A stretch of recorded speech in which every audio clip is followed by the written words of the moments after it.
welcome to the podcast, Fantasy Squad. This is the squad leader checking in. Hey, good morning, good night, and good afternoon, whatever time it is for you. Yeah, all three of them. Jonathan, how are you doing this morning? I'm good. That was pretty funny, Tyler. I like that. And guess what? We got Jacob joining us again, the fourth host of this wonderful podcast. Jacob, how are your legs doing, man? We heard you scattered both your of them. mouth, TJ. I listened to the last podcast. I see how dirty you did me. I'll get you back. I'll get you back this week. I'll get you back. It's not too far-fetched to believe that you didn't fall down the steps and break both of your legs. Well, I have actually They fallen can't down see my his legs steps and either. broken my ribs before, but not my legs. So Well, that's something. You know, we were all had our fingers crossed hoping that you did come back with a limp, but We unfortunately, Prayers were sent out for you. Prayers were sent out. you're both looking good this morning. We got a real interesting topic for you today. We're going to go over the top 10 fantasy running backs.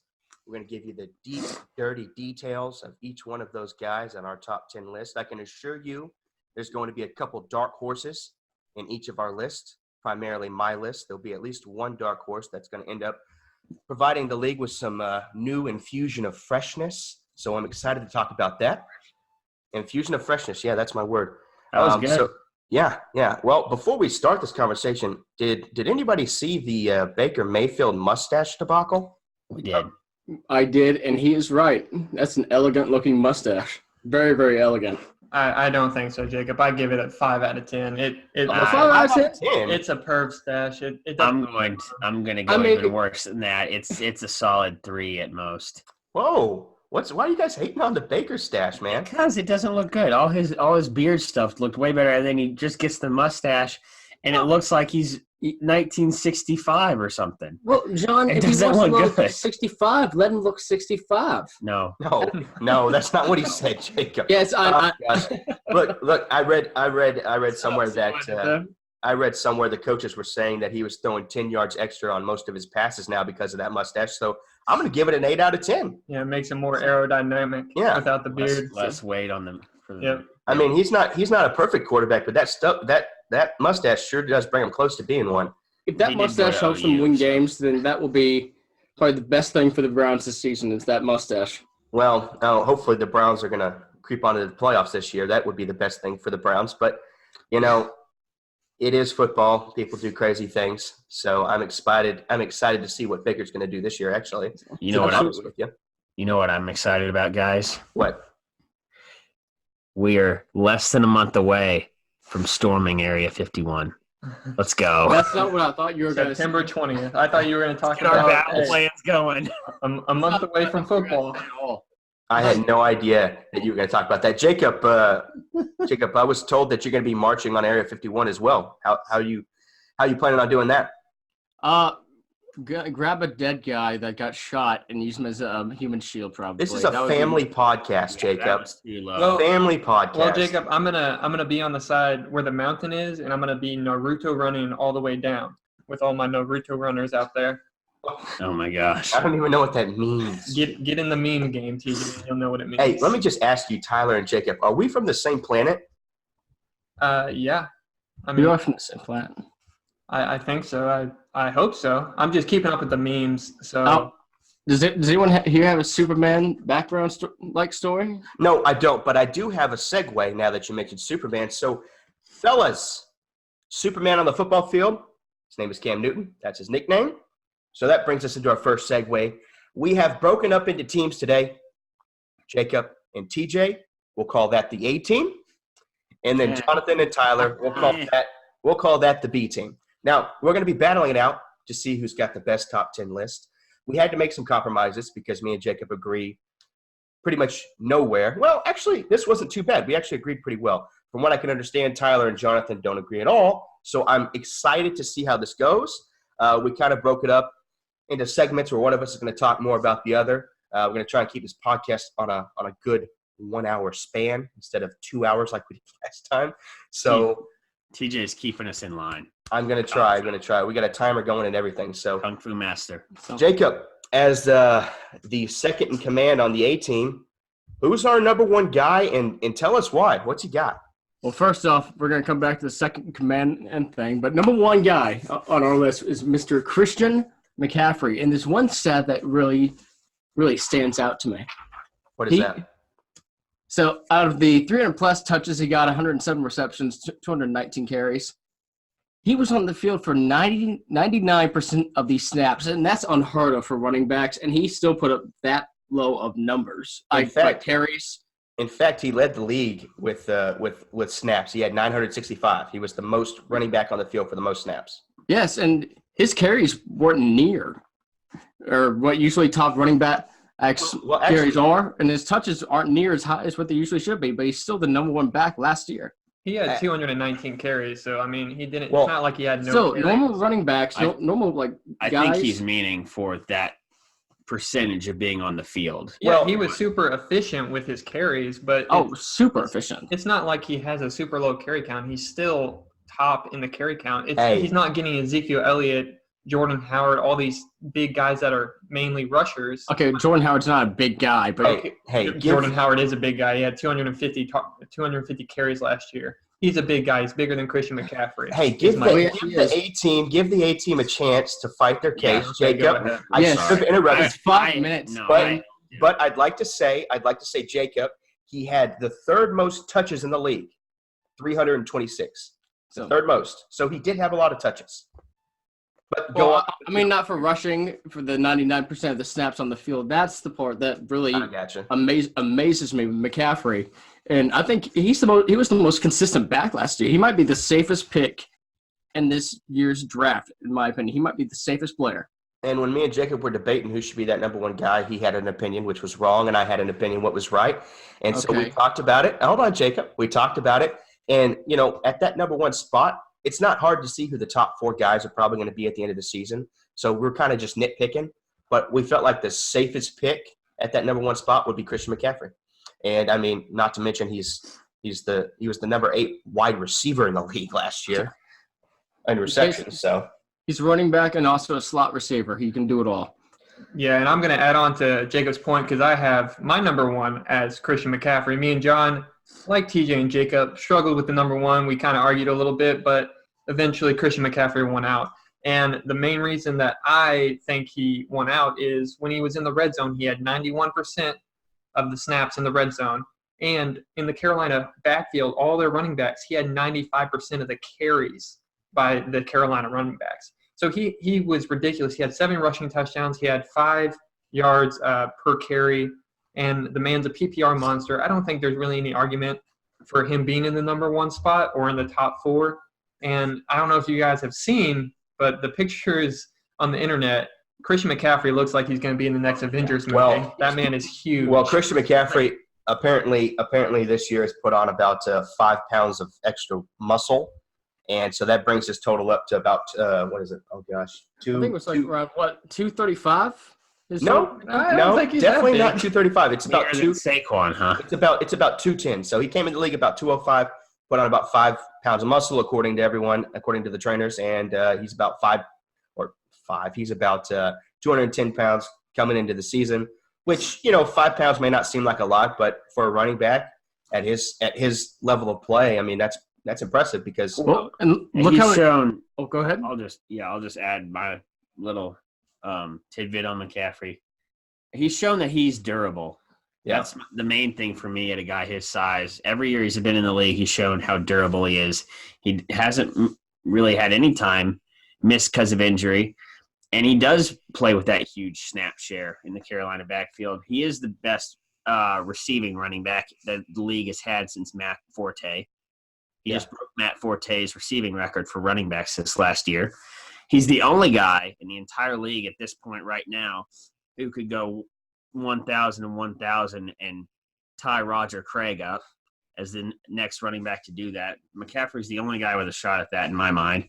So to me, if you're looking at upside, Barkley and him are real close because Barkley's going to get more rushing yards, probably going to get more rushing touchdowns.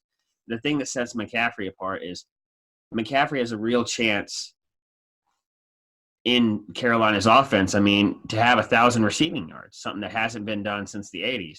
Well, he's definitely their best player overall. They're going to utilize him a ton.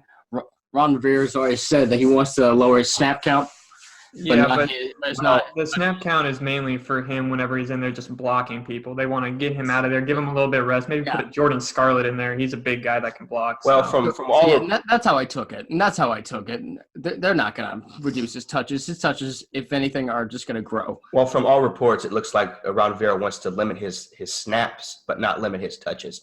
So he's still gonna put up a lot of stats. He's still gonna look good this year. So I guess that's a good transition into who's the number 2 there. I'd like it if Jonathan Tyler, please refer to yourself as the B team, okay? Because me and Jacob are the A team. Please refer to yourself as the B team as the second person in this little list here. All right. This is John from Team Ali, not Team Foreman. Team Ali. Our number 2 is obviously Saquon Barkley. Now, what Saquon did in his rookie year was pretty historic. I mean, getting over 2,000 all-purpose yards, leading the league in all-purpose yards as a rookie. Obviously, he was deserving of Rookie of the Year. He was an absolute monster. He was deserving of the number 1 pick. He is still deserving of the number 1 pick. It's just close between him and McCaffrey. He did get 91 catches. Everything he did was great. But there's a second-year thing that everybody talks about. There's also the deal with Odell leaving. That's tough to work out. All the receivers are now hurt. Tate's suspended 4 games. Shepard's out.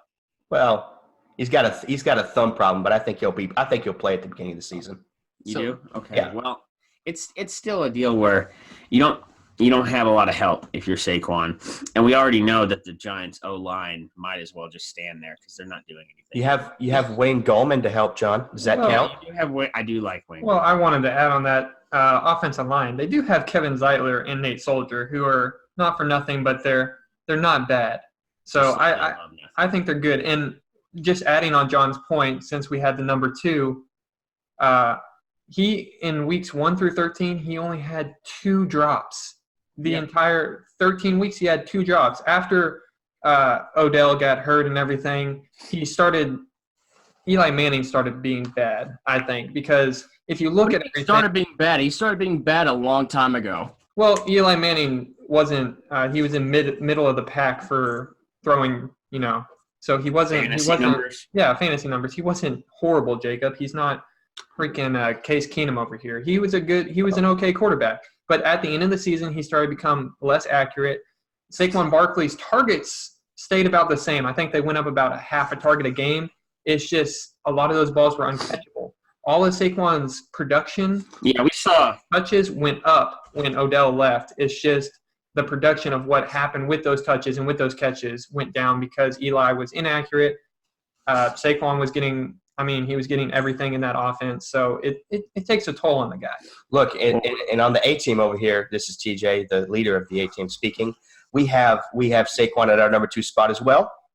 There's not going to be much argument on those top 2 guys.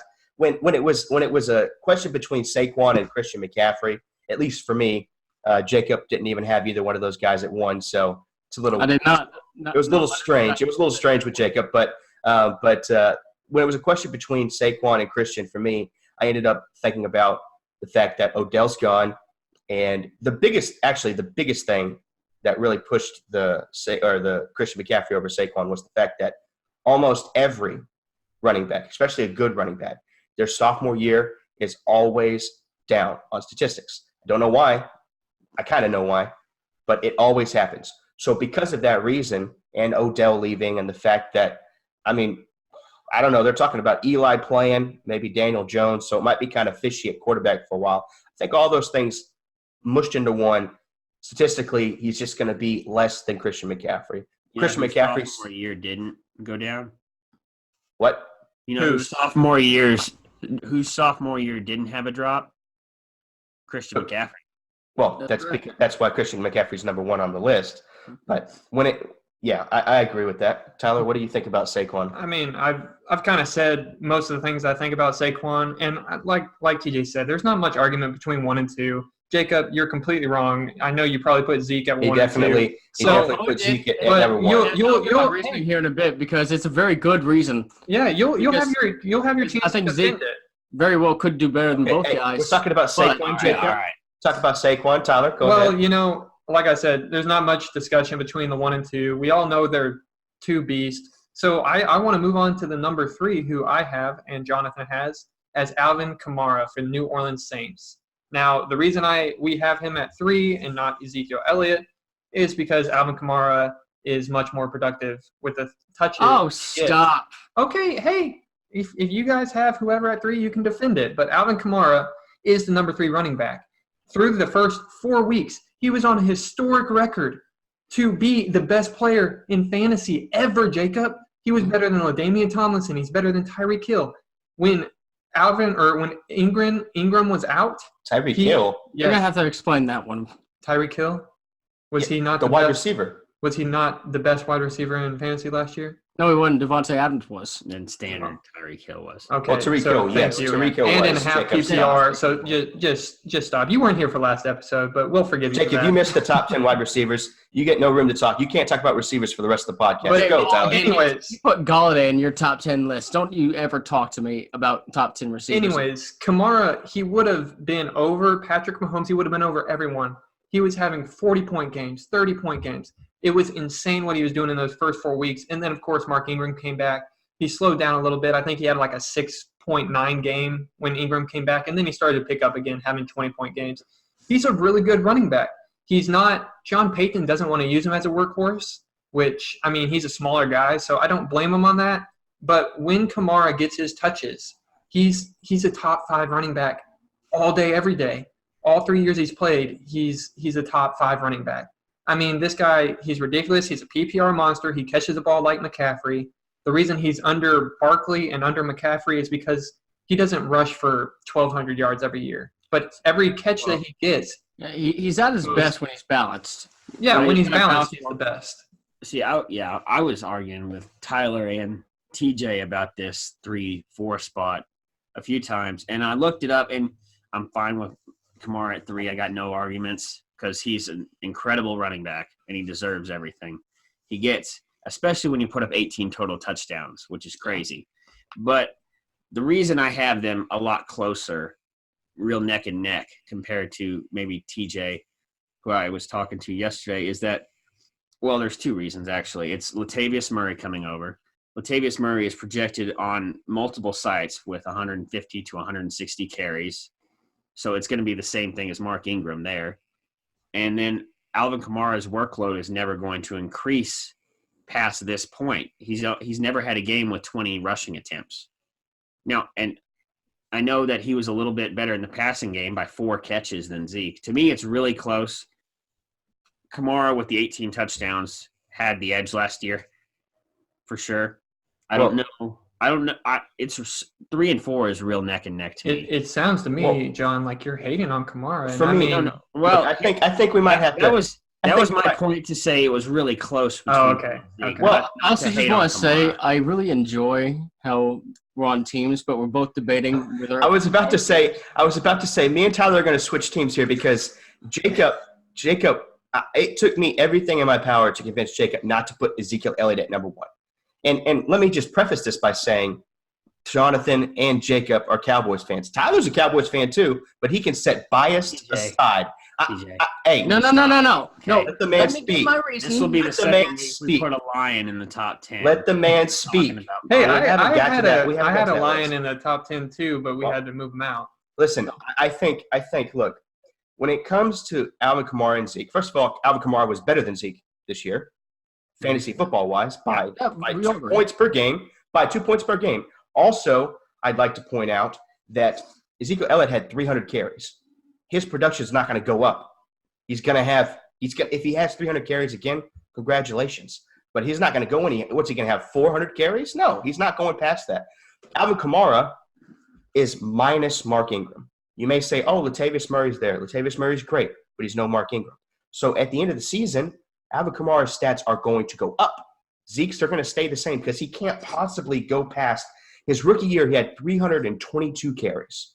322 carries, and he had how many receptions? He had 32 receptions. This year he had 304 rushes and 77 catches. So his production went up a little bit, but he's still 350. Oh, well, it went up very, It went up a ton receiving wise. Well, I think compared to last year, it did. Well, yeah. Well, compared to the but it went down. It went down a ton, I guess you could say. It went down by 200 yards. His rookie year, he had 200 more yards, and he had about 20 more rushes. So is Kamara Jones 3 or is no? And don't forget, Dallas did have injuries on the offensive line last year, and they are getting the best center in the league back, which will open up open up much more holes than when Joe Looney was there.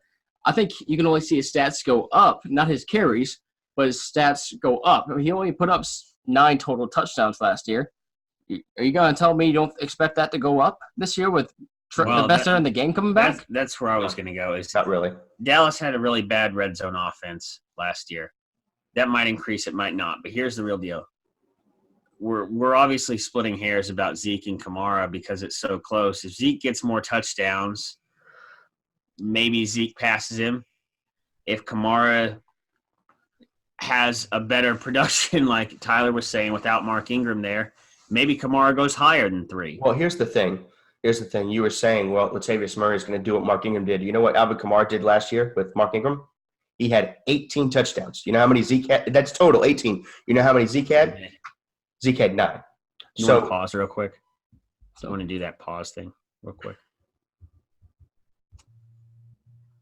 All right. Well, with all the Alvin Kamara talk, which, yeah, he very well might end up at the 3 spot, but the A team, we have someone else at number 3. And Tell the people who we got. So, and that man's name is Ezekiel Elliott, and there's 2 reasons why I believe so. There's 2 reasons why you're on my team. I know. I'm sorry. Continue. But there's 2 reasons why I believe so. They're getting the second – I mean, not the second. They are getting the best center in the game back in Travis Frederick. And if he's fully healthy, if he comes back as he was 2 years ago, that's going to open up tremendous holes, just much more than when Joe Looney was there. And he only put up 9 total touchdowns last year. The red zone, like as John was saying, offense really did struggle. Are you telling me you don't expect that to go up? Are you telling me that you really think Ezekiel Elliott's touchdown numbers aren't going to go up? His carries aren't. But I think statistically, things will look much like his rookie season next year, especially with when Jerry Jones, whenever he decides to give him that contract, if he does this year, I think he's going to be very happy, ready to work, and I think he's going to have a very, very stellar season this year. Well, I think when you're talking Kamara and Zeke, I think the real difference is Kamara had 18 touchdowns, Zeke only had 9. So that's the real difference at the end of the season. You know, again, these top 4 guys, top 3, it's going to be kind of a wash. I mean, they're all going to do well. I don't foresee any of them not being in the top 5. So I think when it comes to Kamara and Zeke, it's going to be close. So I guess, Tyler, why don't you tell us what are we on, number 5? Number 5, yeah. Yeah. Me and John, I think we were kind of close on the number 5, but eventually we agreed that we have Todd Gurley for the LA Rams. Oh wow. Number 4 was Alvin Kamara. Our number 3 was Alvin Kamara. Okay. We just switched 3 and 4. Okay, I understand. We skipped it. We skipped the letter. Yeah. I thought I would. Well, I remember. But I didn't catch that either. That was a little late to bring that up. It's okay. We talked about Kamara and Zeke at the same time. So just everyone keeps up with this. The A team, not me particularly, but Jacob had Zeke at 3, Kamara at 4, and John and Tyler had Kamara at 3 and Zeke at 4. Okay, I'll move on. I think they get it. I think they get it, guys.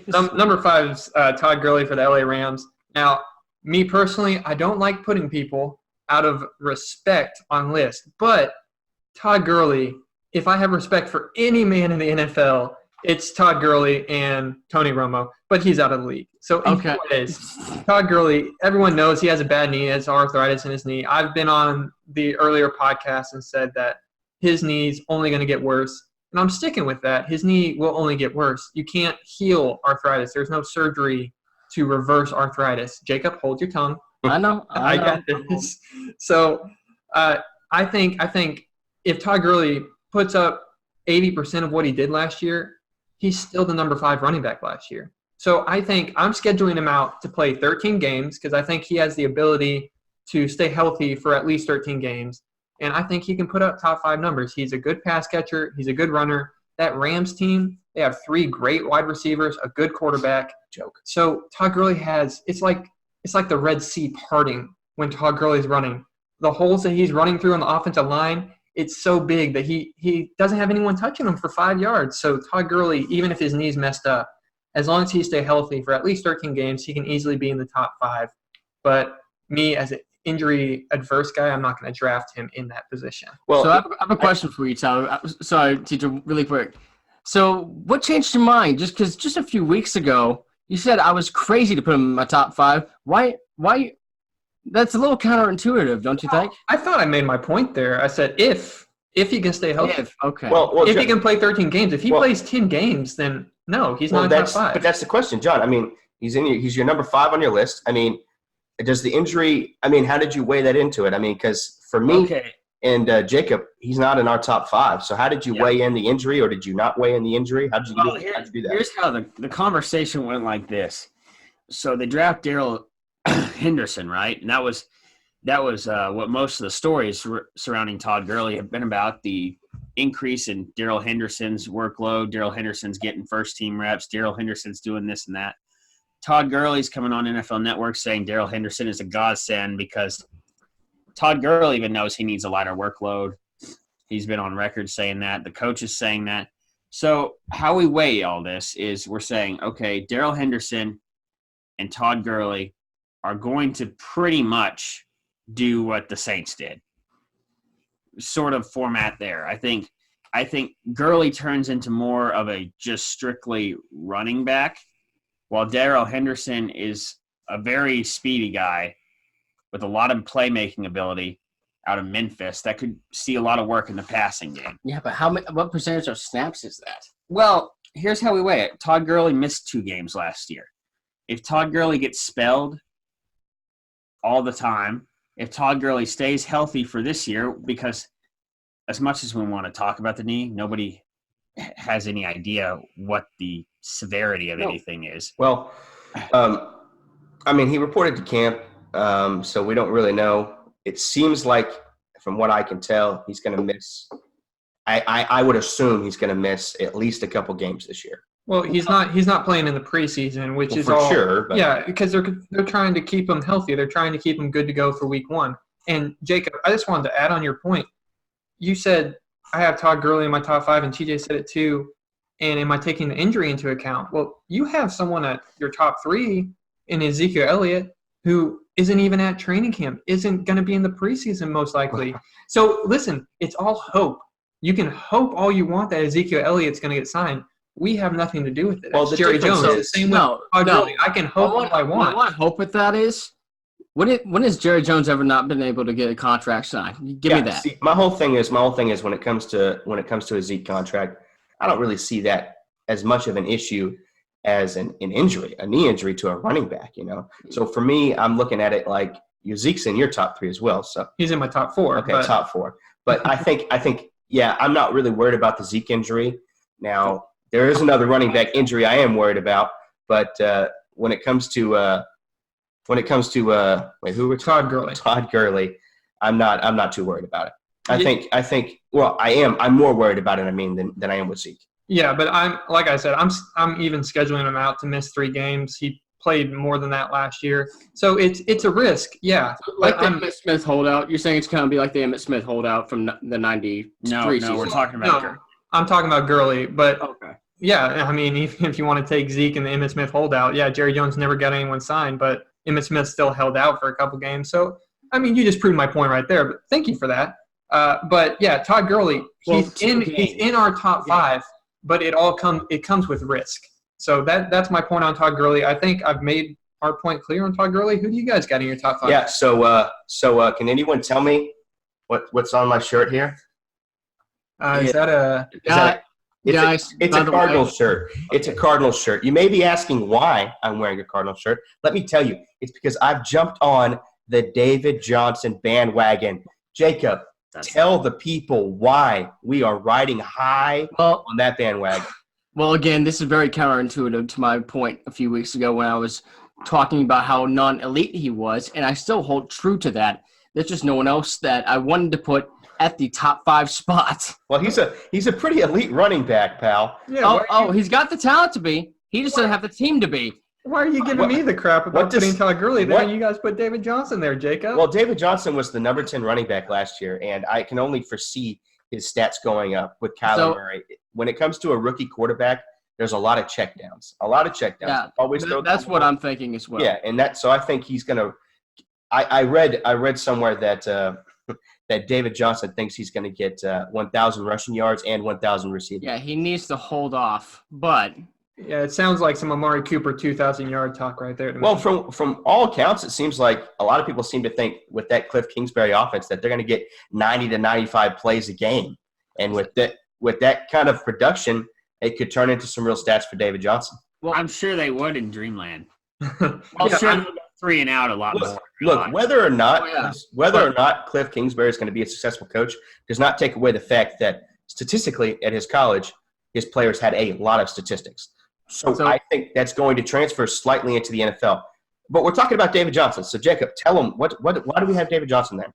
Well, David Johnson, when you look at his numbers last year, nothing really stands out. Nothing really stood out. Yes, I mean, he was just good all around. Nothing stood out, though. Nothing was great. I don't expect his rushing numbers to go up much whatsoever. They didn't help him out at all in the offensive line area. What they did help him out with is getting Josh Rosen the heck out of there and putting Kyler Murray there. And I think Kyler Murray's going to look like Joe Flacco this year. He's going to – oh, gosh. He's going to dump the ball, check down to David Johnson, I think. He very well could be just like the 2016 season when he put up 126 receptions. I really can foresee that with Kyler Murray and this Cliff Kingsbury offense. I truly think he's going to be more of a receiving option in that offense. I don't think anyone wants to be compared to Joe Flacco. First point for all that hyperbole. The all-time record for running back catches is 107. McCaffrey just said it. Yeah, Jacob, 126. Oh, no. That targets? No. 126. Dude, listen. The all-time record is McCaffrey's last year for running back receiving. Listen. Yeah, go ahead. Sorry. You can go if you want. When I look at David Johnson, because my partner is just I don't even know what we're doing here. Good teammate. Listen. He had almost 1,000 yards rushing this year. He had 7 touchdowns, and that's with the Cardinals. That's the team that you hate. Now, you can argue that the coach and the quarterback. I don't hate the team. You can argue that the coach and the quarterback's not any better, but in reality, anyone's better than Josh Rosen. So Kyler Murray, as a rookie quarterback, is going to dump the ball off. Last year, David Johnson had 76 targets. He turned that into 50 receptions. He turned those 50 receptions into 446 yards and 3 touchdowns. That number is going to go up significantly because that's how Cliff Kingsbury runs. That's the point I was making. That was the point I was making. Yes, that number is going to go up significantly. His rushings can't. I mean, I don't really understand the argument. He had it was only a 3.6 yard average, but he still ended the season off with 940 yards. Oh, that's not. Excuse me. By the way, 7 touchdowns is more than your boy Ezekiel Elliott had. But continue. What were you going to say? So, yes, it is. Yes, it is. But it's embarrassing. Go on. Well, yes, I don't expect his rushing numbers to go down. That's not what I meant. I don't think they are going to go down. But they're not going up. It's not going up. How can you tell me it's going to go up at the same offense besides quarterback? Hold on, John. When we talked about how we were going to do this conversation, Tyler and John said, "Hey, guess what, TJ? You get stuck with Jacob." And so I'm stuck with Jacob here, and he's sitting here arguing with his own teammate about who the number 5 guy should be. When we had a conversation the other day saying it was David Johnson. So I'm going to move on. David Johnson. I want to actually do is going to be the number 5 guy. I think he's going to end up the season with better. And I agree. Excuse me, you're done talking about David Johnson. No, I'm having fun. Jonathan, take away your brother's shame, please. God, I shouldn't do this. So, Jacob, do you think Kyler Murray's not going to dump off at all but run instead as a quarterback? What do you think about that? Because that's what comes to mind for me. Oh, yeah. Talk to me and look at TJ about that. Talk to me. So listen to you, but look at him. Look in my eyes. Understand his voice. There you go. Understand his voice. Oh, yeah. Oh, gosh, yeah. He's going to look like Lamar Jackson. Oh, yeah. You say, oh, yeah.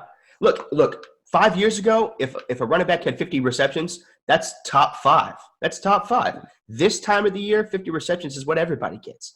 So he had 50 receptions last year. So is that number going to go up or down? Well, yeah. Jacob's been arguing with you this whole time. Yeah, I don't know why we're on the same team. Tyler, Jonathan, please, who's your next guy on your list? Tell me. Just one last thing on David Johnson. We talked about him before in a podcast. I hate the man. I hate the team. Wow, that's a strong word. Wow. Well, he's old. He's only had one 1,000-yard season. Wait, I don't care. 27. He's old, Jacob. He's old. But anyways, that's prime years. Okay, thank you for that, Mr. Ezekiel Elliott, number 1.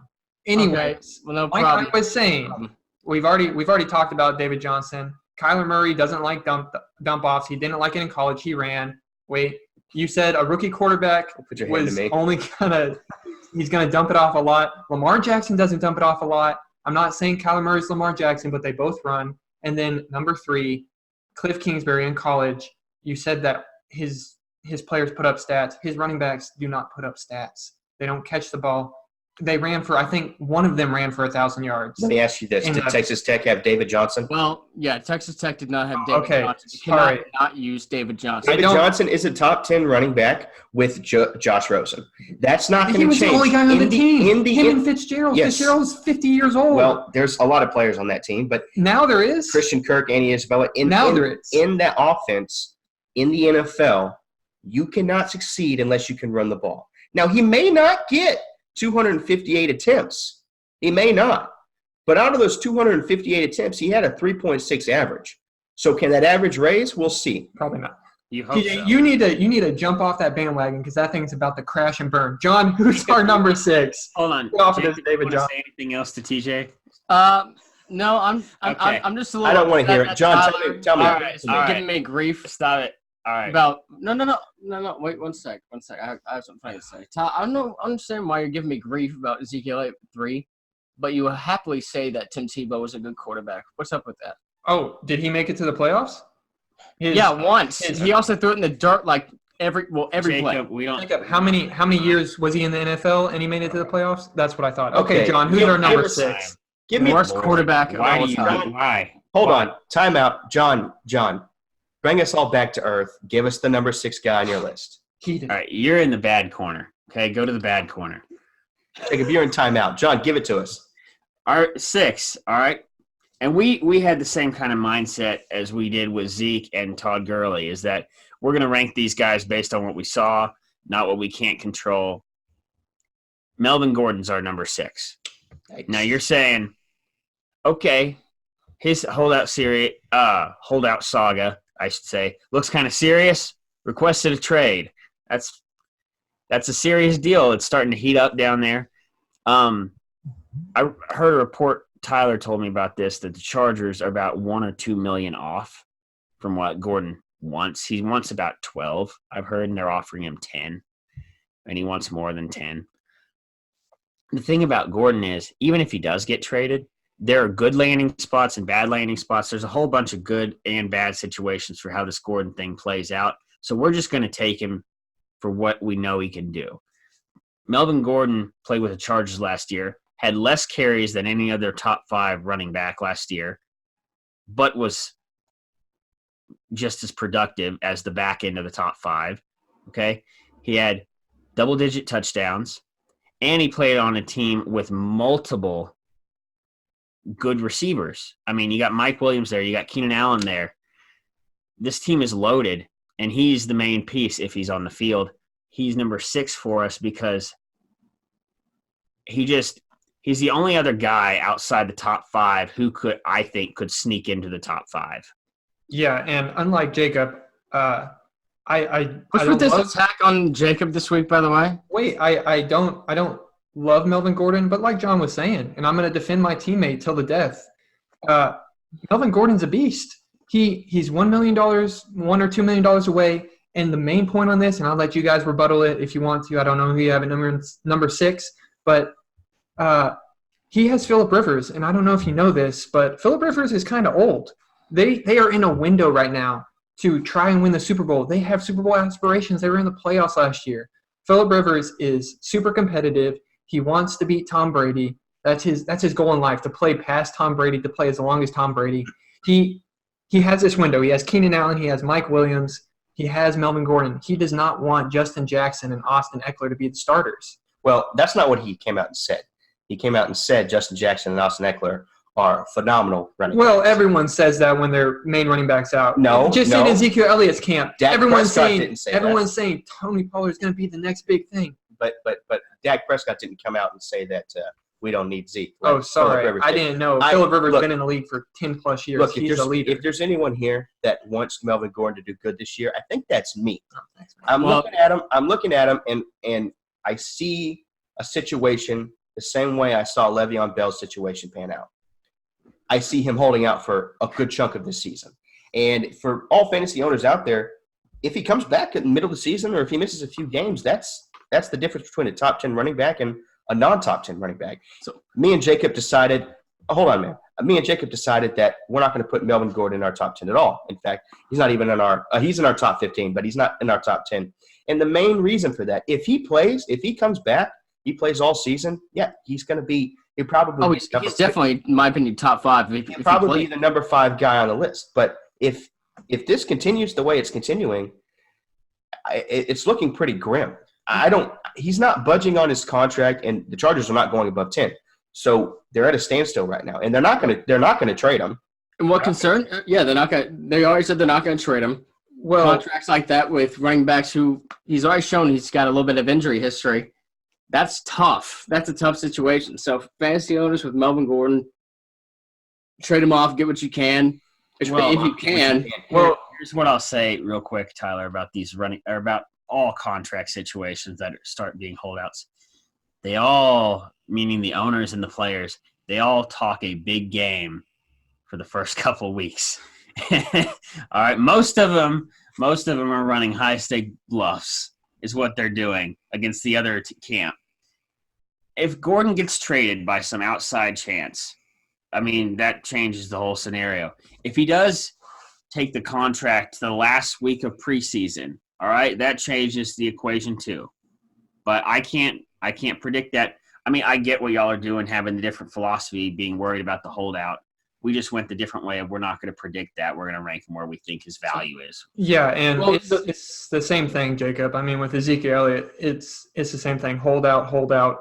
Todd Gurley did this, a year ago, 2 years ago? And look, he got paid. Le'Veon Bell did this. He got paid in another team after a year. So it's – after a year. Yeah, it's Le'Veon Bell. But Todd Gurley got paid that year. So it can go either way. And me and John were kind of excited, especially if – the possibility of if Melvin Gordon gets traded, 50%, he could go to a team that he could succeed in. If he goes to the Buccaneers, he's going to be a top in running back. Oh, yeah. We were excited about that. We are risk adverse with, if he doesn't sign, then it's a wash of a season. But if he plays, then he's a top 5 running back, and we just have him at number 6. Go ahead. Speaking of holdouts, that brings me to my number 6, Mr. Le'Veon Bell. Now, Le'Veon Bell, he's coming back off after a year of sitting there and watching the season. First of all, I'd like to open up by saying I appreciate the apology to the fantasy owners that he gave. He said, guys, I'm sorry. I missed a season. I know that hurt a lot of teams out there, but I'm going to come back with vengeance. So I'm excited to see what he's going to do this season. And he wanted fantasy owners to draft him number 1 overall. Well, that's I don't know if you can trust the man. No, that's not going to happen. The only stats we have nothing from him from last year. But 2 years ago, his stats were pretty phenomenal. He had 321 attempts, 1,291 yards, 4-yard average, 9 touchdowns, 85 receptions, and 85 receptions, 655 yards, and 2 touchdowns. So his statistics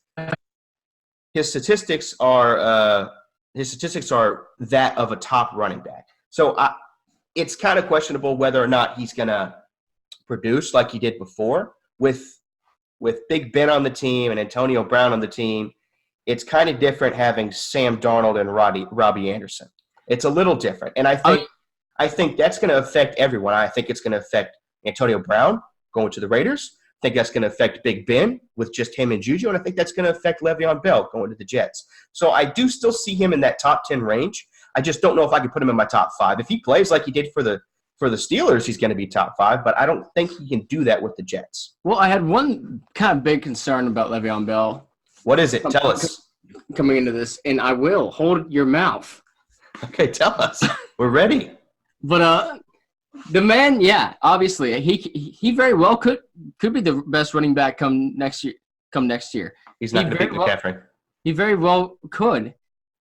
We'll see. We will see. The one concern about me not being able to put him in my top 5, he went to a team with a significant drop-off in offensive line. That's my one thing. Significant drop-off in talent. Jets aren't even close to being as good and having the full team around him as Pittsburgh was. They don't have a number 1 receiving threat. They have just a lot of number 2 guys. They have a young quarterback who I have a lot of I like Sam Darnold a lot, but he's no Big Ben. He's no Big Ben. So I think they could very well load the box, maybe take some of those statistics away. I still expect him to be pretty good. I got one argument, TJ. All quarterbacks are good at dumping the ball off, all of them. Some don't like to do it because they like running, but all of them are good at it because it's a 5-yard pass. And Le'Veon Bell has caught 80 passes 3 times in his career. He's done it 3 seasons. That gives me hope for Le'Veon Bell in New York because Robbie Anderson is basically a burner. He's not – I like him a lot, and he's a really good deep threat. I just don't know how much of a top echelon receiver he's going to turn into. I'll hold and wait.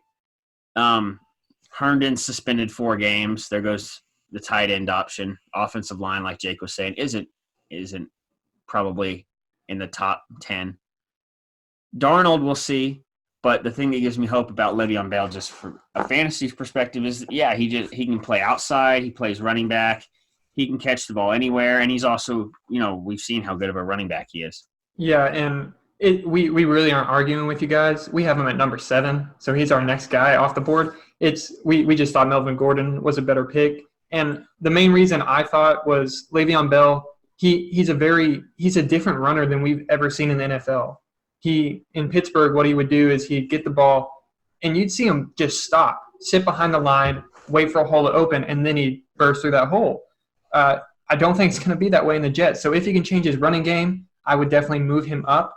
And I have big stars around one thing about Le'Veon Bell that I just don't like, and that's the coach/GM, Adam Gase. The man is horrible for running backs, but he's good for quarterbacks. So I'm happy about that because I have Sam Darnold on a couple of my teams. Quick trivia question for everyone. Sam Darnold. What team and player did Sam Darnold throw his first interception to? Detroit Lions. Who was the player? Darius Slay. It was not Darius Slay. It was not Darius Slay? It was not Darius Slay. It was Quandre Diggs. Oh, okay, yeah. The Longhorn. You got the flag above you. You should know that. Dig it up. Well, I didn't watch that game. I just know it ended up like 40 to 20 Jets or something. Yeah, it was. Yeah, I get it. Okay, let's move on. Tyler. Detroit Jets game. Who did watch? Well, Tyler, we're going to actually who's move on. y'all's number 6? Our number 6 was Melvin Gordon. Our number 7 was Le'Veon Bell. So we're actually going to go to your guys' number 7. I think, Jacob, you have your guys' number 7? Yeah, our number 7, and this actually shocked me because TJ, he was the one that picked this guy here. I had him at number 8, but I just want to say this is all TJ, and I'm just agreeing with him. All right, go. James Conner. Ooh. Really? James Conner. And here's why. Yes, Mike Thomas said all this about blah, blah, blah, committee, whatnot. Shut your mouth.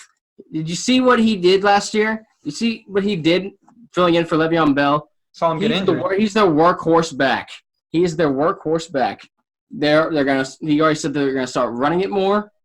They might use some running backs in different formations, but I expect James Conner's numbers to go up. Look. James Conner's numbers go up. I am not a James Conner guy in reality. And if I'm drafting in a league, I'm not taking James Conner at 7. But he's on my number 7 list, mainly because you cannot take away the fact that he did what he did last year.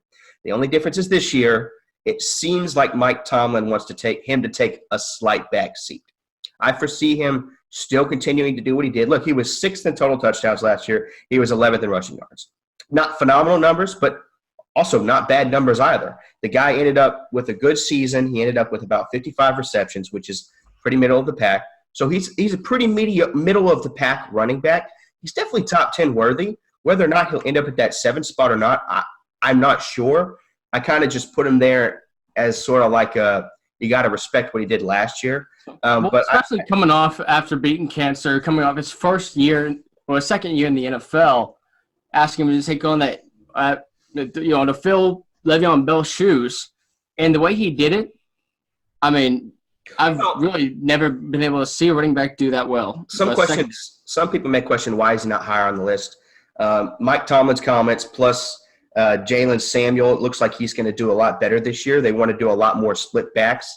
They want to put James Conner and him on the field at the same time, which doesn't necessarily mean that Jalen's going to get all the touches, but it still means that since he's on the field, he can still add to his touch level. Yeah, and we don't have James Conner at 7, but he is in our top 10.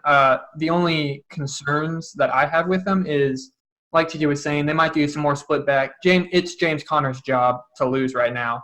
And, I mean, we have seen backup running backs in the Pittsburgh Steelers come in, especially if you look at when Le'Veon Bell got hurt. I believe it was his second year. The old man, D'Angelo Williams, came in and did amazing. The Pittsburgh offense sets guys up to be number 1 running backs. The only concern with James Conner is his health history. He gets hurt towards the end of the season. And I think that Pittsburgh saw last year that Jalen Samuels did just as good, better than him in the receiving game, but just as good in the rushing game as James Conner. And you could see when James Conner, at the end of the season, his yards per carry just were slowly going down and down. He was getting worn out. Not every running back is built for that Pittsburgh number 1 workhorse role. And James Conner, he's just not at our number 7. We have Le'Veon Bell there, but he is in our top 10. I do like the guy. It's just the workhorse. And that is a good point. And that is a good point. He did start just a little bit last year. I kind of expected to go what Carolina's wanting to do with McCaffrey. Don't decrease his carries, but get rid of some of the snaps. So give him a little bit more rest time. Yeah, and I totally agree with that. I'm glad to have another guy that's not on my team with him, like you've been this whole time. So thank you for that, Jacob. Well, I'd like to move on to my favorite. Or you? I want to move on to my favorite running back in this year's. Oh, you're going. I'm sorry, guy. No, go. He is a phenomenal talent with a great head of hair. This is my dark horse, but I don't think it's a dark horse. I honestly think that this is where he's going to end up. I want to mark that down because they keep telling me I don't make good predictions, which is a lie. I'll mark it down for you. Mark it down. The number 8 guy on my list, and I wanted to put him higher, but because of my partner, we didn't. I say Kerryon Johnson, the Detroit Lions running back, is going to be the number 8 fantasy running back next year. Ooh, hot takes. And here's why. Last year, in 10 games, 7 starts, he had 641 yards rushing. He had 32 receptions, 213 yards, and 1 touchdown. He had a 5.4 yard average per run. He had 3 touchdowns. That, by the way, he also got 100 yards rushing, which hasn't been done since Reggie Bush, 2013. Look, he doesn't have a big sample size. People cry at that game. Old ladies cried when they watched it. People did cry. I believe that. Also, a big question about Kerryon Johnson this year was the Theo Riddick question of whether or not he was going to take away catches. Theo Riddick's not on the team. Mm-hmm. And I'm glad. I hope he hurts himself in the offseason. I hope he gets hurt in training camp. I hope he doesn't show up ever again to our team.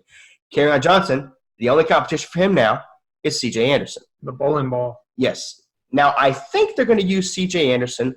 They're going to use him. I think they're going to use him kind of like they did LeGarrette Blount, which, by the way, LeGarrette Blount was terrible for the Lions. I think they're going to use him in that same way. Another stat I'd like to bring to everyone's attention, because this is important. Have you ever heard of a running back named Barry Sanders? Anyone? No, inform me. Who is that? You don't know who that is? Wow.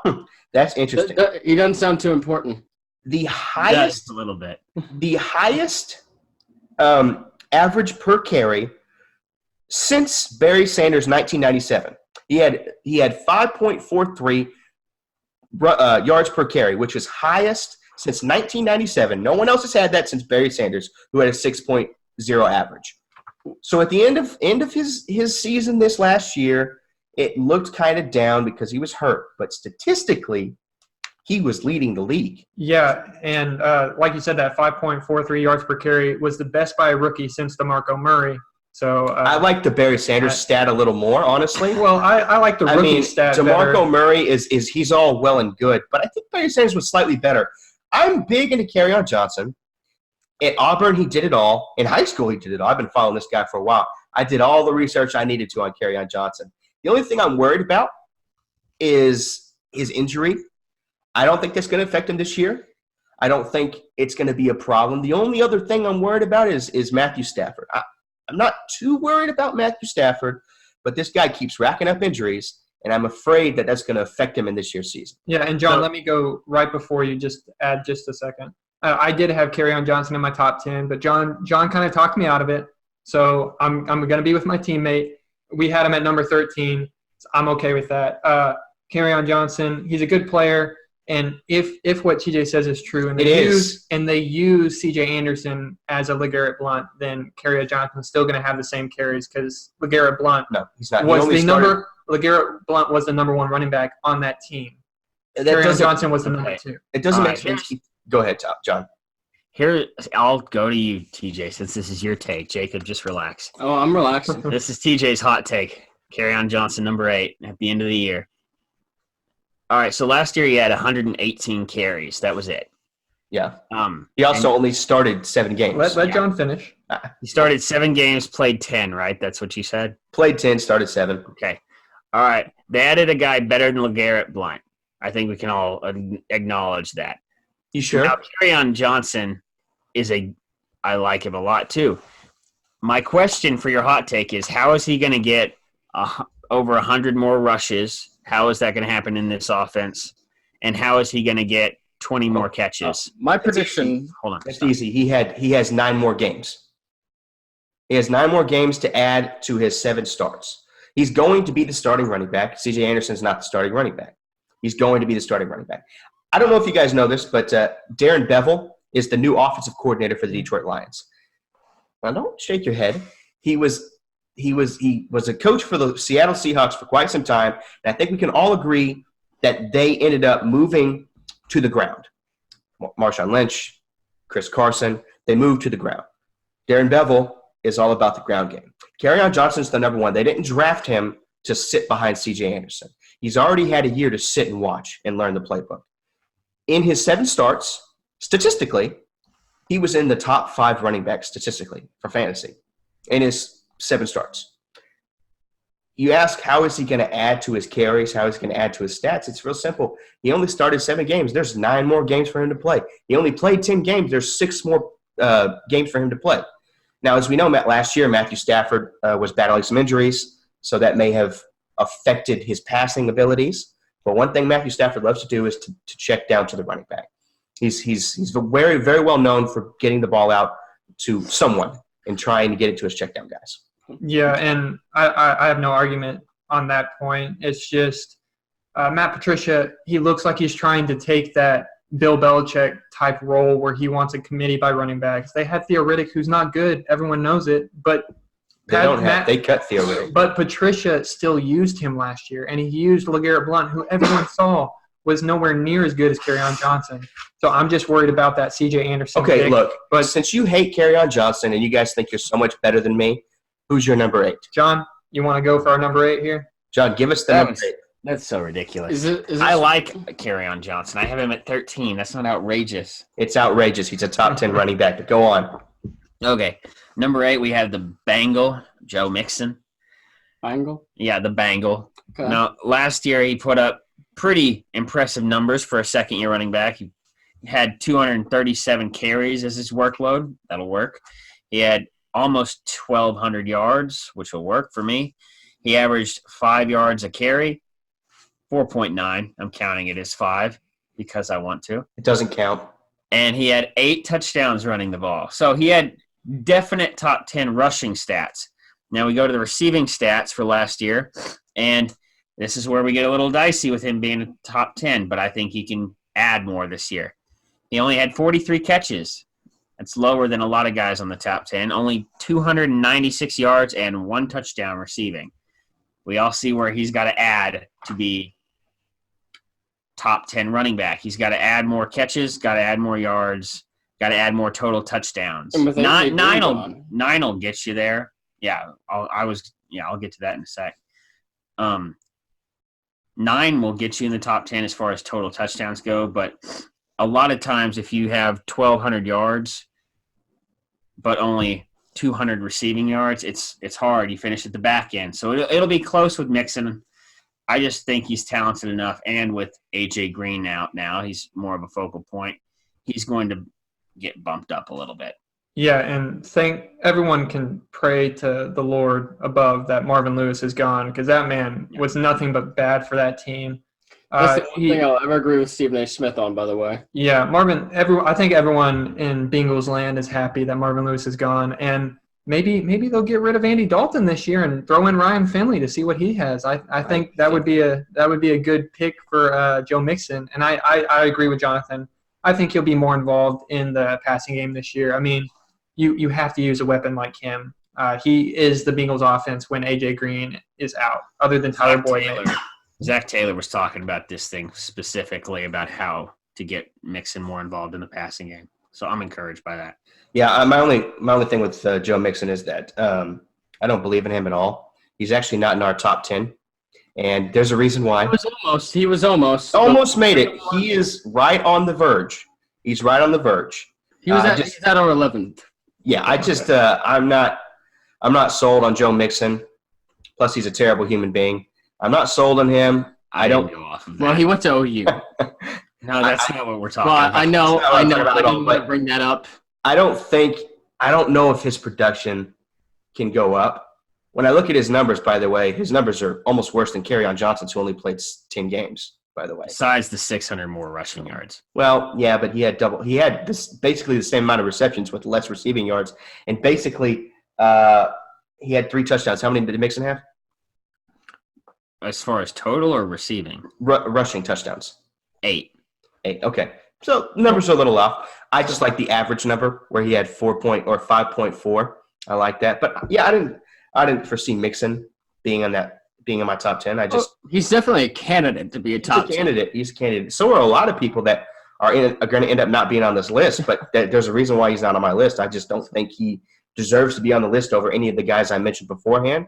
And so that's why I'm leaving it there. I think we just made a good point with Mixon in 2 words why he's going to be better, and that's Marvin Lewis. He's gone. Yeah, Marvin Lewis is gone. He's going to be better. That's why he's at our number 8. Cross our fingers. Who's next, y'all? So, hey, our number 9, y'all already said his name, but we have him all the way at number 9, mainly because Darrell Henderson, I think, will take away some of his snaps. I think at least 30% of his snaps are going to go away. And I think this is a perfect place for him, just because you got to give him the respect. And that's Todd Gurley. We have Todd Gurley at number 9. Everyone knows what he's capable of. Everyone, like I said, we've already talked about him multiple times in this series. Everyone knows what he's about. It's just that knee injury does scare me quite a bit, and with snap percentages of Darrell Henderson that are going to be taken, obviously, I still love him as a running back. Take him in the first round, in standard leagues. Well, that's not going to be a first-round pick. He's 9th running back is the second round. Yeah, he's like, what's he, 203 ADP? Yeah, he's early second-round pick. So he's like the first, second, third. No one would blame you, though. No one would blame you if you picked him later on. I would. No, you have upside of. There's a reason why he's number 9 on our list. Yes, Todd Gurley is most definitely a top 5 running back. It just seems like from last year to this year, they're going to want to limit his snaps. And if you limit his snaps, the guy did have 256 rushing attempts. Now, he turned that into 17 touchdowns, which is phenomenal. But also, he got hurt from doing 256 attempts. So with that being said, I think they're going to try and limit that. They're going to probably try and bring that down to like 240, which is still a lot. That's still a lot. I think they're going to try and bring it down like 20, 30 touches. Also, you got to remember, he didn't play all his games last year. He missed a couple games, and he still had 256. Oh, yeah. So, yeah, he was on pace. You have to throw him. Yeah, he was certainly on pace for a 300 attempt season. I just think Gurley, it's just too many question marks. The same with Melvin Gordon. There's too many question marks for me to put him in above that number 9 spot. So we brought him down at number 9, and we're going to let him sit there for a while and think about what he's done. I do have a question. I do have a question for everybody, kind of impromptu, involving the Rams. Last year, Cooper Kupp got hurt. He was good when he played, but it turned out that Brandon Cooks and Robert Woods were pretty phenomenal at the end of the season. My question to you is, who's going to be that top receiver, and do you think Jared Goff can keep up with his fantasy production? Me. Okay, Tyler, you tell me. I don't know if anyone listened. That was really weird. I don't know if anyone listened to the last podcast, but I had Mr. Cooper Kupp in my top 10. Okay, that man, think Cooper Kupp. Cooper Kupp all the way. And yes, Jared Goff will be just as good because he has Sean McVay behind him. Go watch the video now. Yes. Go watch the video, like, subscribe. But yeah, Jacob, down below. Jacob, is Jared Goff going to put up the same production?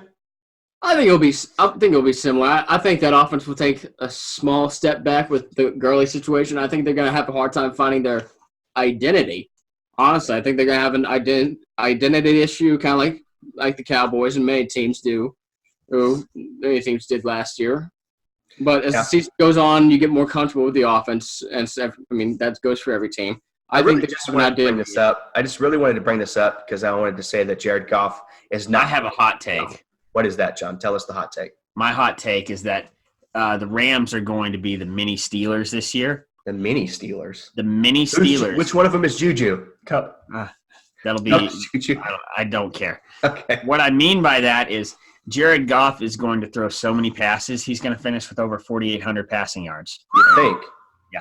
Is that pivotal? Is that you can mark that down, Tyler. Is that hinged upon Le'Veon Bell not playing? Todd Gurley sitting down? I don't think it matters. Oh, no, you just think he's going to have – I'm saying regardless, they're limiting Gurley's count anyway. We all know that. Henderson's a rookie who's a good pass catcher. And their strength is they got 3 top 20 wide receivers. John, you're a good pass catcher.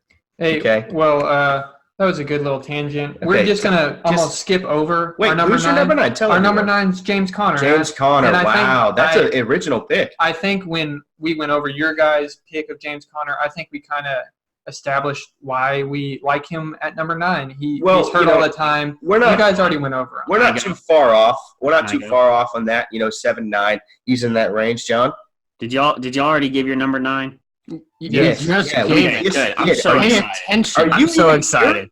No, I'm looking at my page. Now, what's happening? Because I'm excited. Because this is the moment. Here's the thing. I know for a fact that this number 10, this last pick, is going to be for everyone a strange position. Because I know Jonathan loves it, and I know Tyler hates my number 10.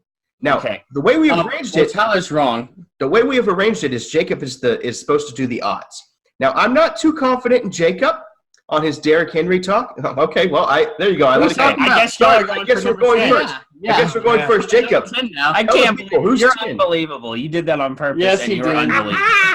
Tell the people, Jacob, who's number 10? Derrick, the train, the truck, the bus Henry. I'm shocked. Let's go. I had no idea who it was going to be. Derrick Henry, baby. This is where I wanted to put Joe Mixon, honestly. But I thought, you know what? I'm gonna. This is why I said I didn't trust you to open this up. It's gonna be 30 minutes till I can talk about my number. Why did you do it? Okay. He's the only Tennessee player I trust anymore. He's gotten significantly better each year. First year, 400 yards. Second year, 700 yards, and he blew up against the Jacksonville game, the 99-yard touchdown run. The man is just a different kind of monster. I mean, he's 250 pounds.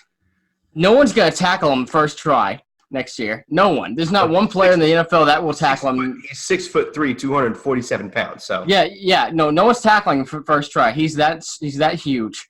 I was slightly worried about putting Derrick Henry at 10, and here's the reason why. He cannot catch the ball. No. They don't throw him the ball. He can catch the ball, but he got 18 targets last year. Is that the only reason? 18 targets. Let me speak here. Now, let me hit you with some stone-cold facts, okay? Brace yourself. John, put on your coat because here they come. He was the number 8 in total touchdowns last year. He was the number 7th in rushing yards last year. And my favorite stats was he was first in drops, which means he dropped the ball least of anyone. Oh, he's got second. He's got butter hands, according to Tyler. Well, Tyler's wrong. It wasn't that He guy. also is the second in the juke rate. What's the juke rate, you might ask? Let me tell you.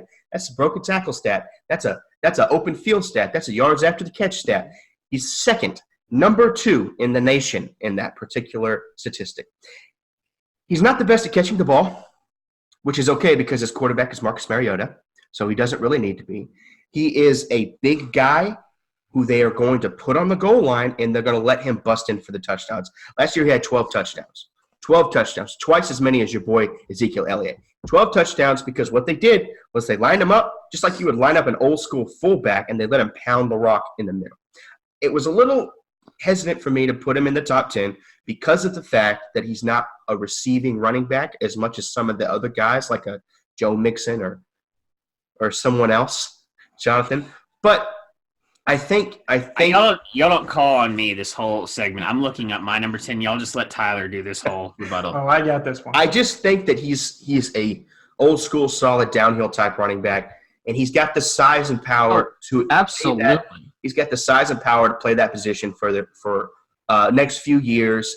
I do also think that the Titans' quality of play all around is going to get better. You know, Corey Davis, A.J. Brown. I think they're all around going to get a little better this year. Well, the one concern I have about Derrick Henry and Marcus Mariota, those two players, they don't mix well. Mariota's more of a spread type quarterback. Derrick Henry is a pound the rock through the middle type running back. So they don't mix together very well. That's the one concern I have, is the chemistry of the offense and the identity of their offense as well. But again, I don't care. It's Derrick Henry. It's Derrick Henry. Jacob, yet again, thank you. Thank you so much for going against your teammate and just helping my cause out even more for the listener. No. I'm not helping out your cause. Derrick Henry will very well. I want a new partner. I'm stating cold stone facts. Stone cold facts. Well, so we can move on to our number 10 after I destroy Derrick Henry. Well, destroy Derrick Henry. Let's hear what you got to say. What was it? Jacob, who went from the Cowboys to the Titans to be the starting running back over Derrick Henry? What was his name? Just answer the question. Nobody. You mean Philly to Tennessee. Okay. Who was it? DeMarco Murray. Okay, and he was an old man, and he beat out Derrick Henry, who's this godsend apparently at 6'3", 247 pounds. Hold on. Okay, that Ezekiel Elliott was a rookie and was the rushing leader. So much anyways, Dak Prescott was a rookie. I can keep going with the rookie list, and he was the rookie of the year. Okay, anyways, let's go back to the point of Derrick Henry. Last year, who was everyone talking up to be the starting running back? It wasn't Derrick Henry, was it? No, it wasn't. You know why? It was Tom Thibodeau. You know why? Because Derrick Henry is the worst running back in the NFL. You guys can take that to the bank. I would rather draft Carlos Hyde than Derrick Henry. I'm not going to walk away this episode again, but my God, you better give me a good reason for the worst running back in the NFL. Okay, maybe not the worst, but I'm not even going to pick him because he's not going to help you until playoff time, and by that time, you aren't playing the man because he's done nothing all year. 1,100 yards, 12 touchdowns last year. That's meaningless. Yeah, it is meaningless. You want me to tell you why now, Jacob? If you can hold on for a second. Tell us. Okay, he had 215 attempts, 1,059 yards, 12 touchdowns. Woohoo! Yay, Derrick Henry. Overall stats, he's an okay running back. Now, the first 12 games. This is when you're playing Derrick Henry because you drafted him in what's his ADP? 403. You drafted him in the 4th round as your maybe second running back. So you're playing him in these 12 games. Let me give you this. He had 128 attempts in those 12 games. He had 474 yards and 5 touchdowns. That's 39 yards in a game. That's not good. That's not relevant. You cannot start that. So after these, so the other half of the season against Jacksonville. Okay, and then that's when he really came on. Good point. Thank you for leading me into the next point, Jacob. Again, he sucked. The first 12 games, he sucked. You're playing him those first 12 games because you're hoping and praying to the Lord that he's going to do good, and then he doesn't. So you might be out of the playoff picture, and you're like, you know what? I'm benching Derrick Henry. You know what he did in his final 4 games? 87 carries, 21 carries per game. He had 585 yards, 7 touchdowns. That's 146 yards per game compared to his 39 yards per game. I'm not saying he's a horrible running back, But you know why he did? Our point. You just made our point. I made your point for what? He did bad for 12 weeks. You're not starting him week 13 when he goes for 146 yards. You're not going to start him the next week because you're like, he had one good game out of his. Are you saying he's not going to be the starter next year? I'm not saying that, Jacob. I'm just saying that if you draft him in the 4th round, you're starting him those first 12 games. He doesn't do anything for you. You're out of the playoffs because you drafted a horrible running back. And then in the end, when you're trying to either win your loser's bracket or whatever, he turns on for 4 games. You only have him for 3 because you're in the playoffs, and that's how fantasy works. They were splitting the carries. Jacob. They weren't even utilizing Henry. Look, that's the coaching staff's fault. Every year they say we're gonna utilize Derrick Henry because look at every single year he does amazing at the end of the year. I'm not doubting that, but every single year they say they're gonna utilize him, and he doesn't do anything. It's not like he didn't have any carries. He had 10 carries per game. A lot of those games he had 20-plus carries and didn't even break 80 yards. He's not – the only reason he did good is he had one of the freshest legs in the NFL, like Damian Williams. He had the freshest legs in the NFL. He could run over anyone because everyone else was tired from playing 13 games that season. That's my point on Derrick Henry. Don't draft him. He will not be in the top 10. Derrick Henry will be the number 10 running back next year. It's going to be slight. Look, that number 10 spot could be anybody. He's at very least going to be a top 12. It can't be Derrick Henry. Yes, it very well could be. Okay. John, why don't you just liven up the party? Is it my turn? It's your turn. Speak. Blow him out of the water, John. Sweet Jesus. Well, this is not a you haven't yet. No. You haven't yet. I'm just so happy about my number 10 spot. Tell the people. You've been biased about this ever since the draft. I have. This is my guy. This has been my guy, for longer than the draft, since he was in college. And, oh, come on. Don't even. Well, I had to watch him every year. So I did get up close and personal, play the Longhorns. My guy is running back for the Chicago Bears, rookie David Montgomery. He is my number 10. The rookie. And like we've seen, rookies get a premium, and they get into the top 10 nowadays. Some rookies do. They do. Yeah, some rookies do. We've seen Kamara get into the top 10 as a rookie. We've seen Kareem Hunt. We've seen it, but only Leonard Fournette. Not every one of them. No. Here's where I'm going with David Montgomery. I watched him play at Iowa State, and I thought he was good, but I didn't watch a lot of Iowa State games, so I had to do research after he was drafted with the Bears. I did watch him blow up against Texas one game, so that wasn't a whole lot of fun. But David Montgomery is the most, according to PFF, the Pro Football Focus. Sorry, I almost went FFP. But according to PFF, he has the most broken tackles over a 2-year span in PFF history with 185, which was 6 more than the next closest guy, Devin Singletary. Kareem Hunt also used to hold that record of most broken tackles in the FBS before he was drafted. In 2017. Look at how he turned out. Well, that wasn't because of football ability. Was it? We don't know. No. Well, I mean, also the Big 12 last year, the defenses in the Big 12, especially Oklahoma. Yeah, you're right. Okay, the defenses weren't football talk. John, continue. In 2017, he had 109 combined missed tackles forced on his rushes and his catches, which was the highest amount of missed tackles ever recorded by PFF, ever in a year. In the NFL or college, by the way. That's in both leagues. He only had 4.4 yards per carry while doing all those missed tackles. And they rated all of Iowa State's offensive linemen. And not one rated better than 114th in run blocking. Not one lineman. That's pretty good if you ask me. So he had a bad line, and he made multiple guys miss. He had 109 combined missed tackles in all facets of the game last year, the best ever for a single season. Now, the knock against him that I'm reading is that he doesn't have breakaway speed like Kareem Hunt. And my argument to that would be, as far as yards go, well, there have been plenty of guys in the NFL who weren't fast that put up giant numbers over fast guys. The main example would be Emmitt Smith, like Derrick who's Henry. the NFL leading rusher of all time. You mean kind of like Derrick Henry? Yeah, No. exactly like Derrick Henry. No, Derrick Henry, if you mention him with Emmitt Smith again, you guys should be shot, honestly. Well, I didn't hear you say Emmitt Smith, so that's my fault. I mean, I heard you say, I thought you were talking about David Montgomery. John, I'm hearing all these stats, and I love them. But what does your heart tell you, Jonathan? My heart tells me. Heart telling you? Okay, my heart tells me he might even be higher than 10. Oh, gosh. Yeah, so Jordan Howard left 256 carries on the table last year. They didn't go to Jordan Howard a lot in the passing game because they knew he wasn't a viable option in the passing game. Tariq Cohen is a viable option in the passing game. He does good there. Montgomery's going to take most of Tariq Cohen's carries by the second half of the year because he's just so efficient. He's so good at making defenders miss.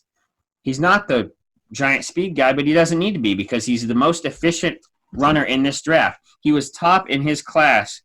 Let me pull this up again. His balance was measured as the best in the class. His fluidity was measured as the best in the class. His change of direction is in the top 3, if not best in the class, they're saying. I guess my question is, yeah, he could be a top running back. I mean, I don't really have an argument with it because there's really nothing to prove that he is. But, I mean, fantasy-wise, you could be a great running back and not put up fantasy numbers. Like Derrick Henry. Derrick Henry put up top 10 numbers. Okay, here's all I'll say about this. All of this. Obviously, I'm the guy who went on the most faith here today and actually made a bold prediction. No, Kerryon Johnson. Talking about Kerryon Johnson at number 8. Derrick Henry at number 10. Stop. Okay. We win. Derrick Henry's not a bold. We win. Okay, Tyler, enough. I'll go look at the rankings right now. We'll see who's furthest away. Listen, a lot of guys are picking Josh Jacobs as the top rookie, maybe the rookie of the year. Boo. I'm not on that train. David Montgomery is my guy. He has the broken tackle record, which all sorts of great running backs hold. That's what James Conner did last year, why he was so successful. That's why Kareem Hunt was so successful when he got into the NFL. David Montgomery can catch the ball. I saw it at Iowa State. They just didn't throw it to running backs a lot. Expect to see Trubisky throw it to him more. Tariq Cohen is going to go down in points because of David Montgomery. Now, he'll still be used, and he'll still be a good option for a fantasy team, but David Montgomery is going to take over Chicago, take over their offense, and be one of the top options there. So now I don't disagree with you on any of the stats. Like I said, being a Texas fan, I watched him a lot too. He's my favorite rookie running back in this whole class. I just want to ask you, with him being on your fantasy team, is this pick biased at all? He's not on my fantasy team. He's on his wife's fantasy team. Oh, okay. My fault. You know, I can tell today, Jacob, that you did a ton of research. Yeah. Very impressed with I did. If I and I have another league and I'm picking 2 overall and it's a rookie draft, and you better believe I'm picking. Where are you taking it? Where are you taking him in the draft? In the actual draft? The actual draft. Oh. What is your personal ADP, which doesn't really make sense, but what is it? Yeah, because I have him so much higher than all these other guys. Where are you taking him? I mean, look. Well, here's the real question about David Montgomery. His ADP is pretty low, so he's a value thing. You have to judge that for yourself because you can kind of work the system with David Montgomery. That everybody's taking him lower than Josh Jacobs and other running backs. Yeah, I think it's fair to say that as far as running backs go, he's not nearly the top. He's not top 15. I'm not, as far as a draft goes, you don't have to say, oh yeah, let's go 3rd round and get him. And what's great about David Montgomery is you could probably wait for Josh Jacobs to go before you take him as well. You know, most drafts, yeah. So he's probably he'll be there around your 2nd or 3rd running back pick. I mean, you can wait a while on David Montgomery. Yeah, wherever you're taking your 2nd or 3rd running back, however you want to do that. Yeah, I don't know. I mean, I don't believe in taking 3 running backs. What? Look. I don't think nobody can really give much argument with David Montgomery, except for the fact that the team that he plays for. You know, that's the only thing. Just won the North. Yeah, no. I meant to say, except for the division he's in. Jordan Howard's ran for 1,000 yards for 3 years. Yeah, and he was not a top 10 running back. But but so did David Montgomery. It's a whole lot different. David Montgomery is going to be that Kareem Hunt of that team. That's what Matt Nagy wants to do. Iowa State? Iowa State. You know what's interesting is the job I do. I visited Iowa State. Actually met David Montgomery. And guess what? I was pretty impressed by him. So I honestly think, I'm not too against the David Montgomery pick. I kind of question why you'd put David Montgomery above guys like a ton of guys like Leonard Fournette, maybe Marlon Mack. I have him above Nick Chubb right now. Nick Chubb. See, well, we don't need to get into Nick Chubb. He's another question. I have him above David Johnson. Yeah, and I think 11 on our list. I think altogether our top 10 was pretty solid. The only pick I don't like is Derrick Henry. Well, but A teams is definitely better than B teams. Everybody found out that there was a hostility about Derrick Henry today. well, whoever is hostile to Derrick Henry is wrong. But I rest my case. Only player that I think is worth anything. You got to love the last bit of the conversation, Jacob, just trying to hear himself talk. We love you, Jacob. We love every second of you. I love you all on screen. Broken legs and everything, right? Yeah, man. We're going to have to carry him out of this room. Yeah, you're going to have to put you on a stretcher. Look, I think the red or the A team won. I think we bodied the B team, honestly. I think Ollie's going to turn out as the winner. Mm-hmm. I think there were some pretty bold predictions. Kerryon Johnson at number 8. I stick by that 100%. I will stake my, I was going to say my life on it. I'm not going to stake my life on it, but I definitely think that's a very, very solid pick for your future drafts. Well, Tyler is writing down all these bold predictions so we can see ourselves succeed or fail at the end of the year. Yeah, just in this episode. Well, if it's anything like his fantasy team.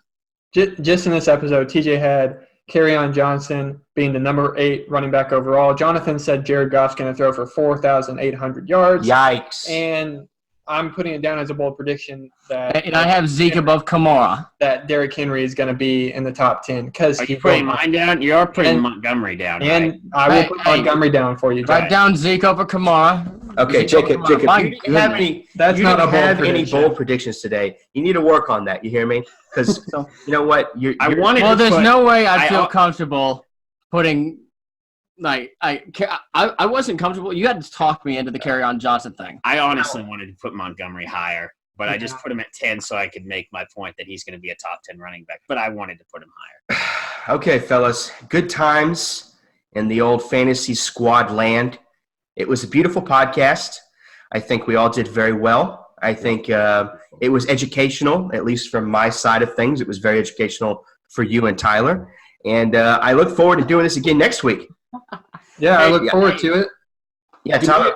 Do we want to announce our topic for next week, or do we want to leave that as a surprise? No. Let's just. It's a sweet surprise. Maybe I'll throw some tidbits out there on Twitter and Instagram. Which, speaking of, on Instagram, you guys can follow us at Fantasy Squad, no spaces, and actually an S at the end of that squad, Fantasy Squads. And then on Twitter, you guys can follow us at Fantasy Squad Win. We put out great content out there. John, Jake, TJ, and me are all on there. We're all putting out our opinions, so go follow us on those platforms. Yes, please follow us. Please subscribe to our podcast. It's a wonderful podcast, and you can find it wherever you find podcasts, all around the country. So this is TJ, the squad leader, signing out. See you guys next week. Bye.